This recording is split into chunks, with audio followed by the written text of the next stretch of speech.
सचिन तेंदुलकर ने जब क्रिकेट खेलते थे तो उनके बैट्स पे MRF स्टिकर लगे रहते थे और उसको देखा देखी बहुत सारे बच्चों ने वो बैट्स खरीदे। उसके बाद उनको रियलाइज़ हुआ कि रबर की फैक्ट्री थी जिन्होंने उनको स्पॉन्सर किया है। ऐसे ही आप बता रहे हैं धोनी के साथ रीबॉक के उसमें हुआ कि रीबॉक के स्टिकर्स लगे रहते थे तो लोग रीबॉक के स्टिकर्स वाले बैट्स खरीदते थे।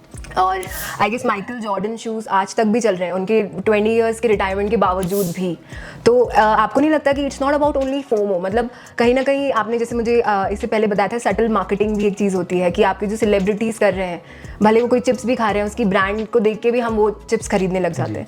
तो ये तरीके की मार्केटिंग भी बहुत ज़्यादा रोल प्ले करती है और इसमें कहीं ना कहीं जो बड़े आइकन्स हैं, सेलिब्रिटीज़ हो गए या जो इन्फ्लुएंसर्स हैं, उनके ऊपर बहुत बड़ी रिस्पॉन्सिबिलिटी है। बिल्कुल ठीक कह रहे हैं आप। ये इनफैक्ट आपने माइकल जॉर्डन की बात करी, मैं थोड़ा समय पहले नाइकी की स्टोरी पढ़ रहा था। तो वेरी इनोवेटिव कंपनी है नाइकी अपने आप में। उनका जो पहला था, मैं जो उनके फाउंडर थे, आई थिंक क्रिस नाइट, मुझे उनका पूरा नाम याद नहीं, his surname was night.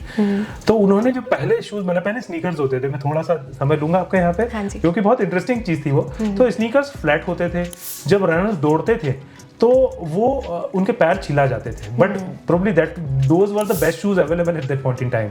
So night एक दिन घर पे थे, उनकी वाइफ वॉफल्स बना रही थी। तो उन्होंने वॉफल में देखा कि ऐसे ब्लॉक्स रहते हैं, आपने देखा होगा वॉफल्स में से चौकोर और ब्लॉक्स होते हैं। तो वॉफल एक स्पॉन्जी टाइप हो जाता है, एक गैप मिलता है। तो उन्होंने सोचा कि मैं वॉफल्स क्यों नहीं डालूं अपने शूज में। सो उन्होंने जो अपने नए स्नीकर्स बनाए, उन्होंने, आप यकीन नहीं करेंगे, अपने घर में उन्हीं वॉफल के जो मशीन्स होती थी उसमें वो रबर डालते थे और उनसे सोल बना के उन्होंने शूज शेयर किया एथलीट्स के साथ। Those athletes give very positive response, वो काफ़ी पॉपुलर हुए और उसी के बाद नाइकी ने इनोवेशन किया और मल्टी लेयर सोल्स बनाने चालू किए जिनमें एयर आने की पॉसिबिलिटी होती। तो आपने देखा होगा नाइकी के ब्रांड के साथ एयर लिखा हुआ रहता है। So that is the evolution of that particular air. और उसी पीरियड में Adidas used to be the market leader. उनको मार्केट प्लेस बनाने के लिए माइकल जॉर्डन के पास जाना पड़ा। उस समय माइकल जॉर्डन, आप यकीन नहीं करेंगे, वो भी बहुत इंटरेस्टिंग स्टोरी है कि माइकल जॉर्डन को उन्होंने एंडोर्स तो कर लिया।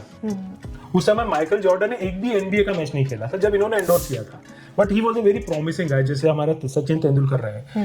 तो एंडोर्स करने के बाद जब माइकल जॉर्डन उनके नाइकी के शूज पहन के कोर्ट पे आए तो NBA ने उनको खेलने से मना कर दिया क्योंकि दोज वर कलरफुल शूज और उस समय नॉर्म्स थे कि आप व्हाइट शूज पहन के खेल सकते हैं।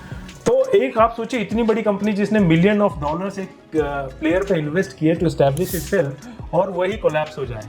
बट नाइकी ने हार नहीं मानी। नाइकी ने माइकल जॉर्डन को दूसरे लेवल पे ले गए वो, और वहां जाकर माइकल जॉर्डन ने बोला कि अगर मुझे बास्केटबॉल कोर्ट में ये अलाउ नहीं करते हैं कोई बात नहीं, but these are the shoes which actually I want to wear, and that went viral.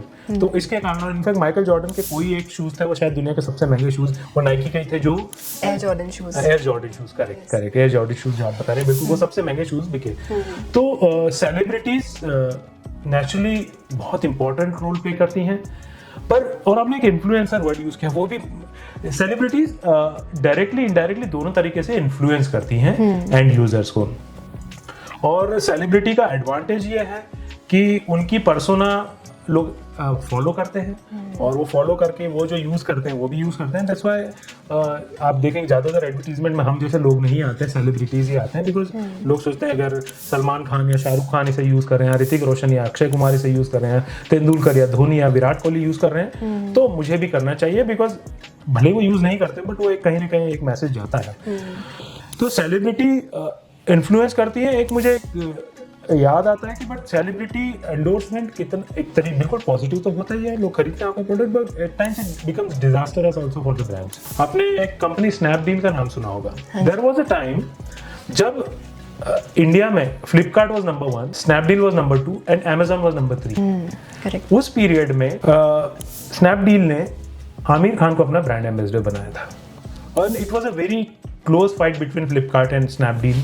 और आमिर खान ने कहीं किसी मीडिया में कुछ कंट्रोवर्शियल स्टेटमेंट दे दिया था कि वो शायद उनकी वाइफ इंडिया में नहीं रहना चाहती हैं, उसमें बहुत बवाल हुआ। आप यकीन नहीं करेंगे करिश्मा, ओवरनाइट स्नैपडील की रैंकिंग कितने पॉइंट्स पीछे हो गई, विच यूज्ड टू बी 4.2 4.3 वो 3s में आ गई। कितने लोगों ने ऐप अनइंस्टॉल कर दी। सो एक सेलिब्रिटी के स्टेटमेंट का ब्रांड पे भी असर होता है।